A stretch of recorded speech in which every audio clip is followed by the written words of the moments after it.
Thank you, Mr. Chairman and members. My name is Paul Colbert. I'm here just speaking on behalf of myself today. For those of you who don't know me, I served on this committee for many years. I was the Budget Chair of Education for 8 years when I was in the House.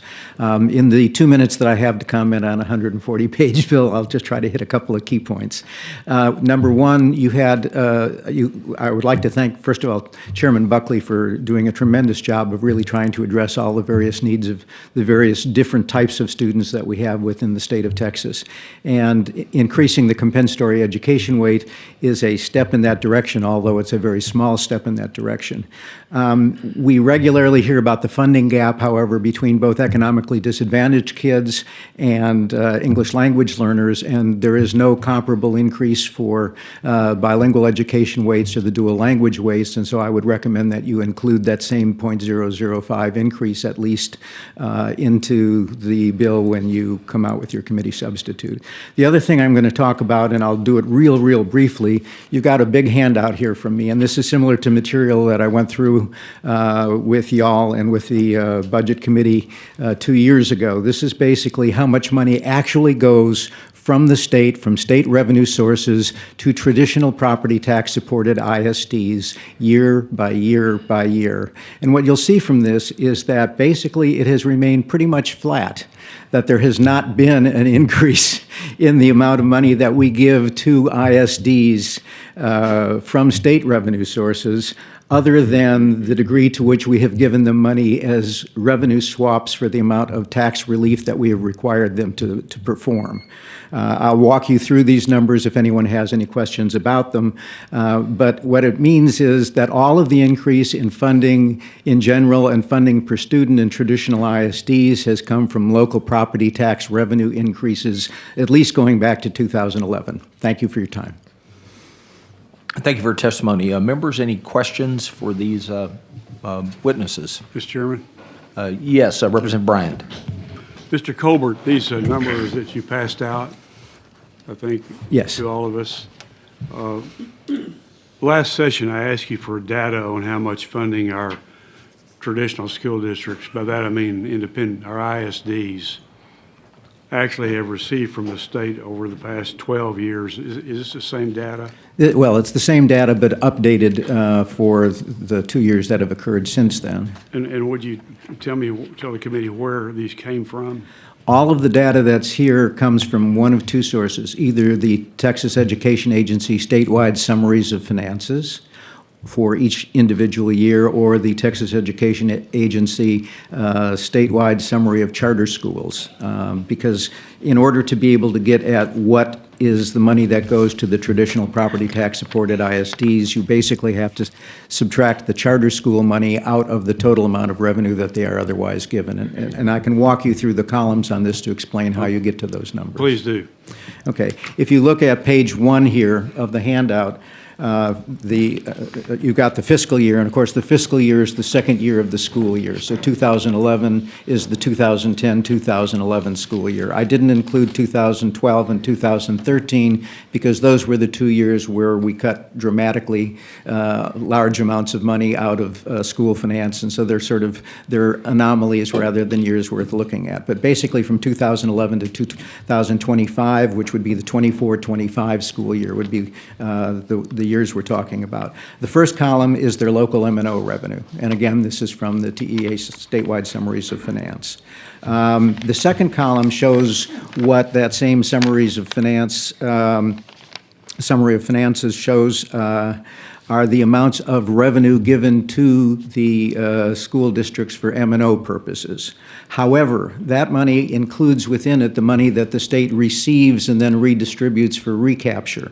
And that money is local property tax money. It's not from state revenue sources, and it's already in the first column. So if you were to add the two columns together, you'd be double counting the amount of money that is recapture money. So you've got to take that money out to get what comes from state revenue sources rather than local property taxes. And that's what the next column is. That's the state M&O without recapture. Okay?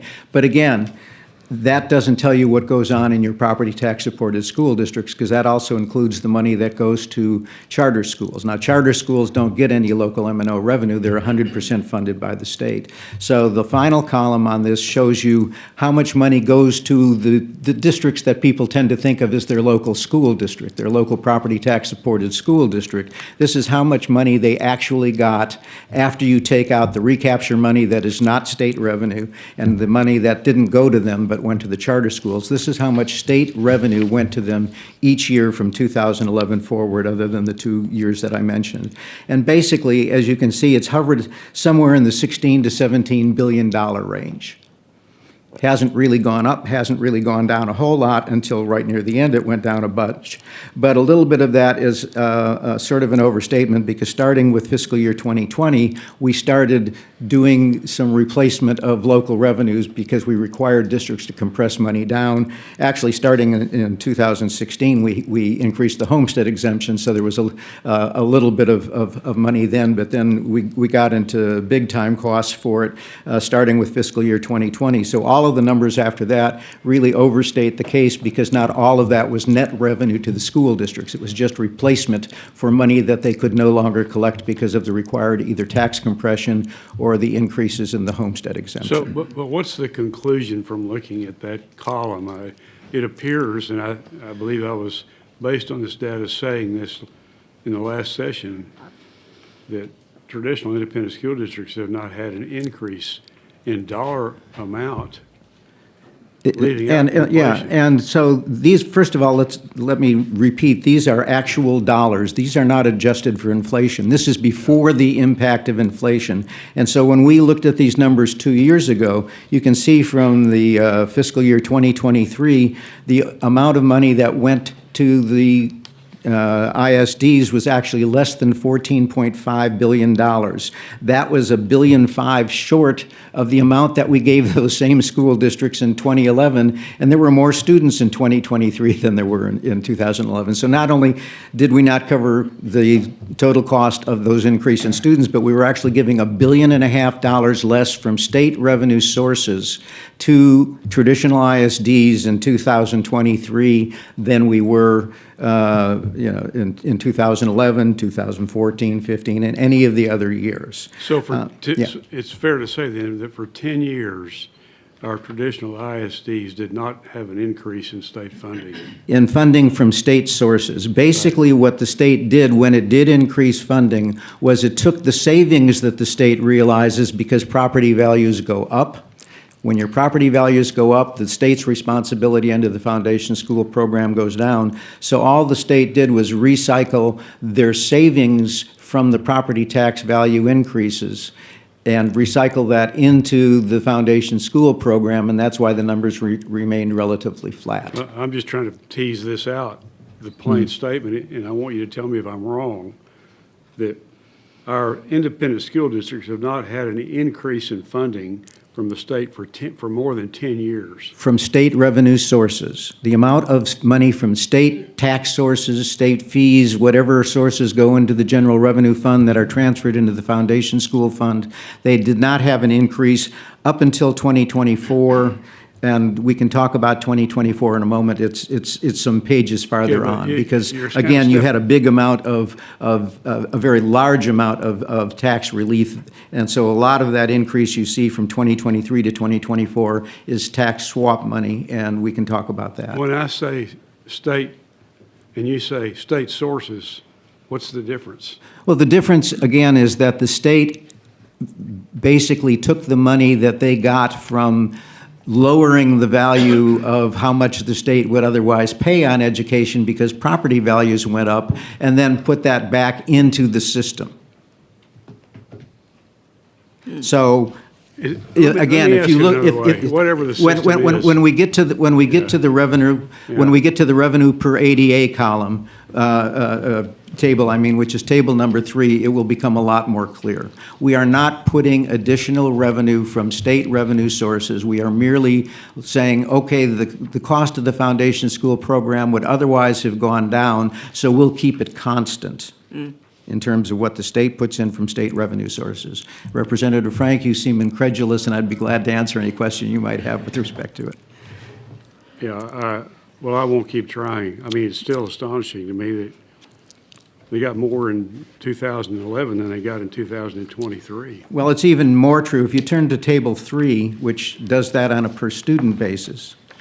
You'll see how much that's even more the case, okay? And the left-hand part of it is M&O. The right-hand is when you include INS into it as well. So let's just look at the left-hand column for now. Table 2 talks about what the state has and hasn't done with respect to funding for bonds and facilities under INS.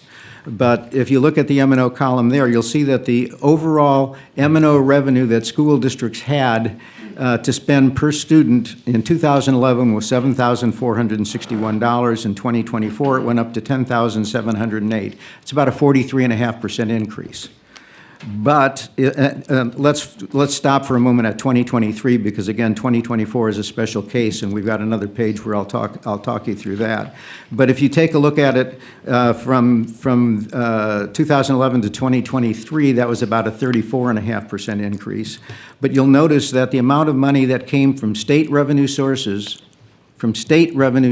and again, calculated the same way we did there, where you basically said, how much did the state give them? How much of that was not recapture? How much of that didn't go to them, it went to the charter schools? What's left that the state gave to the school districts on a per-student basis from 2011 to 2023 in actual unadjusted for inflation dollars, it went from $3,601 down to $3,136 per student. So you have a big jump from there to 2024, and if you want, I can talk to you about how much of that actually improved funding for schools versus how much of it just replaced lost revenue. Go ahead and talk about that. Okay. If you take a look at the increase from 2023 to 2024 in the state aid column, it goes up by $1,638 a student, right? But the amount of money that districts actually had available to them from state and local sources went only from $10,248 to $10,708. That's a $460 increase. That means that essentially about 3/4 of that big jump of money, that $1,600 plus dollars of money, about 3/4 of that money didn't improve the funding for local school districts. It replaced the money that they lost because they had to lower their tax rates and they had to lower the amount of taxes collected because of the homestead exemption increase. If you turn to the last 2 pages, I talk you through that a little bit more in terms of first the total dollars, and then the last page is in the dollars per ADA. And that $460 per student that I was talking about there a moment ago, that assumes that the only decrease that was covered by the tax swap was from the year before. But property values rise every year. School districts adopt TREs, although not very many of them every year, so their tax rates go up. So there was additional money that would have been required to have been paid just based on what the property values were, that was then reduced by the tax swap as well. So the actual amount of decrease was larger than that difference between 1638 and 460. And these 2 tables, Table 5 and Table 6, walk you through in total dollars and then in dollars per ADA how much you could reasonably expect was the net amount of increase in revenue that the school districts got. And in either of those circumstances, when you add that net revenue to where they were in 2023, they're still below where they were in total dollars, below where they were in 2015, and in dollars per student below where they were in 2011. What do we have to do with a basic allotment to catch up? Well, you have to increase it, which you've heard an awful lot of, and I won't necessarily repeat the testimony with respect to that, other than to make a couple of points. Number one, the Senate's approach is we're just going to fund teachers, and we'll also throw a little bit of money in there for the school safety allotment because that was an unfunded mandate. The problem that you run into is just over 50% of most school districts' budget is their teachers. And districts have a very large number of other big-ticket expenses. First of all of their other staff, and that staff is necessary. When we when we went through our budget crisis in 1986 and 1987, while I was budget chair of education, one of the things that we tried to do is we said, well, okay, you need to concentrate what you're doing on teachers and not have so much in the way of these aides and stuff like that. Well, the result was the next session, we had teacher after teacher after teacher come in and say, you have made it impossible for me to teach because now I have to spend all of my time doing all of the paperwork stuff and doing all of the assistance stuff that those aides used to do for me, which was an incredibly not smart use of our monies to have the much higher paid teacher doing that than having the aides doing it, and it took the teacher's time away from task. So you've got to provide money for the degree to which those costs have gone up since 2019 if you want to make sure that you're not once again putting burdens back onto teachers, because the first people they will lay off are all of those other people, and you've heard testimony on that today. So the basic allotment needs to go up. Now, I've sat in y'all's chairs on this committee. I've sat on the Appropriations Committee as this committee's representative on the education budget, and I understand the limitations that you have to work with. You are given, at the start of every legislative session, the leadership gets together and they carve out how much money in the budget approximately are we going to put into education, how much are we going to put into health care, et cetera, and you're given a top line dollar amount that you can work with, and all you get to do is rearrange the deck chairs. You know, how much of it goes to higher education versus how much of it goes to pre-K through 12 education, and potentially next year how much of it also goes to vouchers. But it's a fixed dollar amount that they're going to give you, okay? And so you've got to live within that, and that amount, even though we have enough money to be able to do it, the amount that they're giving you to do this time around, I understand, isn't enough to be able to do what needs to be done. And Chairman Buckley, again, I applaud you for the degree to which you've tried to address these things. My recommendation to you would be that you do a phase-in to where you know the basic allotment needs to go. Thank you. Representative Frank. Thank you, Chairman. Yeah, I wasn't incredulous as much as looking at the conditions you place on what you count as what revenue, because to my understanding, the conditions you place on it is we can't count it when we use state revenue to replace local property taxes. That doesn't count. It also doesn't count. You can't look at state monies used to pay for public school students in your school district if they are public charter school, and you can't look at recapture, et cetera. It's an impressive list of conditions to get you to the conclusion that you would like. Well, and that's I think it is inconsistent with, to me, when we look at school funding, it doesn't matter which pocket that you take it out of, you look at the whole funding. That's a comment more than a question. Well, but you are basically saying something that is not what I said. What I said was I am showing you what you are giving to your local school districts for them to run the program within their school districts. They don't get the money that goes to charter schools. They don't get the money that goes to the teacher retirement system. This is the money that the schools that are in your district receive in order to be able to run the programs that they offer. That's why those limitations are on there. This is nowhere close to the total funds used. I never said it was the total funds. Right, I said this is the total funds. But that's what you're cherry picking, but that's fine. That's what we do here. Thank you. No, I'm not cherry picking. What I said was these are the funds. If you want to know what your school district has available to be able to spend on educating the students that they are obligated to serve, this is the amount of money you're giving them. And the reason why I subtract out the tax swaps is that does not increase the amount of money that's available to the districts to spend one penny. It merely replaces the revenue that they previously got from local revenue sources. All right, Representative Schoolcraft. Mr. Colbert, I'm looking at Table 3, Okay. just trying to understand. It says ISD funding per ADA, total. It looks like you're saying, well, I don't know why there's two columns both marked ISD state per ADA, but say looking at 2024, it's between $4,700 and $5,000 a student. ISD state per ADA. Is that right? Well, first of all, let me explain again what the two columns, the two sides of the table were, and I mentioned it briefly, and I'm sorry if I wasn't clear with respect to that. The left-hand side is just the M&O funding. The right-hand side is if you include both M&O funding and the money that they get from local INS taxes and from state aid, from IFA, EDA, and ASAE for paying for their facilities and bonded debt. So the second column That's is okay. M&O plus that other money. All right, so what is the annual appropriation for under the public education? I'm sorry. What is the, And- how much do we appropriate for each year? I don't have for- those. I don't have those numbers in front of me. But I believe it's again, like 93 billion? no.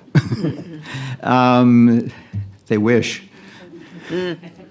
No, first of all, again, all I'm talking about here is not the total expenditures that the legislature makes. I'm talking about here the money that your school districts have to operate with. And they don't get to operate with the money that goes to the teacher retirement system. The traditional tax-supported ISDs don't get to operate with the money that doesn't go to them but goes instead to charter schools.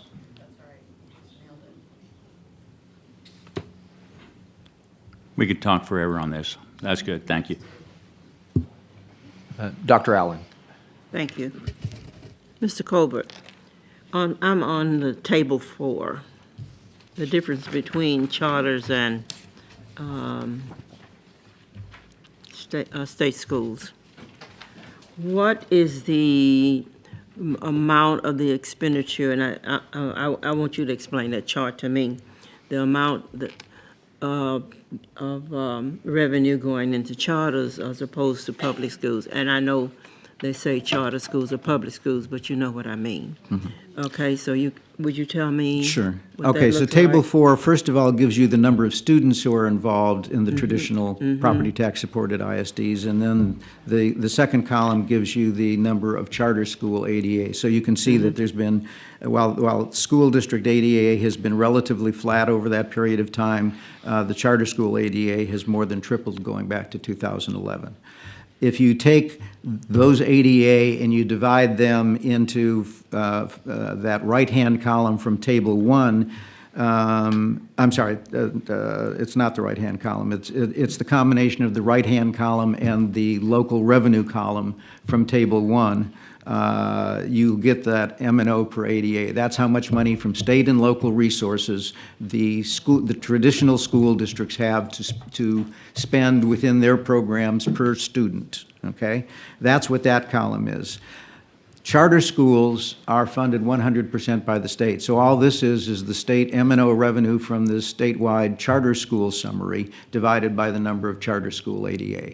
And as you can see, traditionally, charter schools have been funded higher than traditional ISDs on a per-student basis virtually every year. The explanation frequently has been given that's because they have to get it in their M&O money because they don't have facility money, although they now are getting $60 million in facility money each year. And then I believe in House Bill 2, you have a number of provisions that would dramatically expand the amount of facilities money that would go to charter schools. But the basic reason for that difference is that traditional ISDs only get funding from the small and mid-sized adjustments if they are small or mid-sized. Charter schools don't get the funding that would be based on their actual size. They get the combined statewide impact of the small and mid-sized average impact on schools throughout the state. Plus, it might also have the impact of a little thing that's called the sparsity allotment, too. I can't remember if that's included in there. But basically, whether they're small or they're large, and some of the charter schools are much larger than many of our ISDs, they nonetheless get the statewide average impact of the small and mid-sized and possibly the sparsity allotment. And that's why they end up showing up with a whole lot more money for M&O purposes per ADA. Because if I wanted to sum that up, could I say that charter schools get more funding than the ISDs? For M&O purposes, yes. On average, they definitely do. Thank you.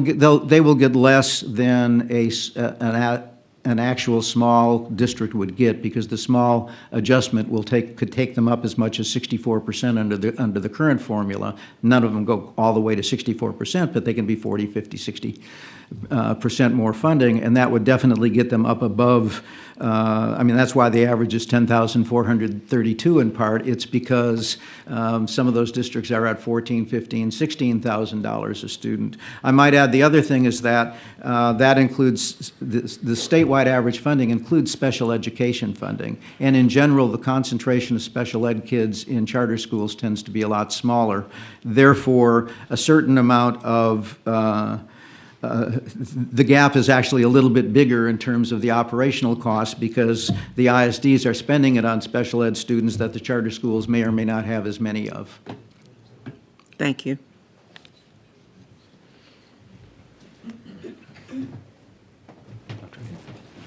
Is Dr. Elling done? I had seen a hand over here before. Yeah, Representative Hinojosa. Appreciate you breaking up these numbers in different ways to see what's included, what's not, for transparency purposes, because it's often hard to discern what's included in numbers that we talk about here. The page that has struck me is the page on INS funding for facilities, the second page. Yeah. The way I read this is, we've cut facilities funding, I guess, for school districts from the state by almost a fifth since 2011. It's actually worse than that if you go back farther. When we created there are three sources of funding for facilities and bonded debt funding. One of them is called the Instructional Facilities Allotment, which was created in 1997, and then the EDA is the Existing Debt Allotment, created 2 years later in 1999. Subsequently, when we started doing the homestead exemptions, we created the Additional State Aid for Homestead Exemption, which is politely referred to as ASAHE, and that's the second column that's over there. When we started out funding facilities in 1999, that was basically then Governor Bush's tax relief program.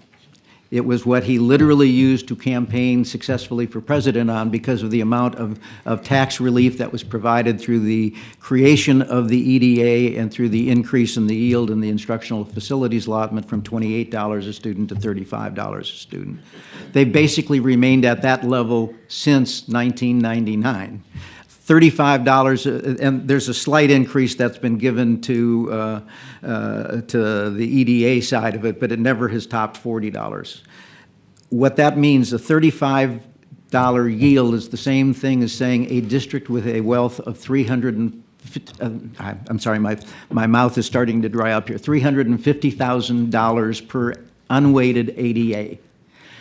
When we created that program in 1999, over 90% of the students in the state of Texas were in districts that qualified for that funding, and that funding that year paid for 1/3 of all bonded debt cost. Wow. Okay?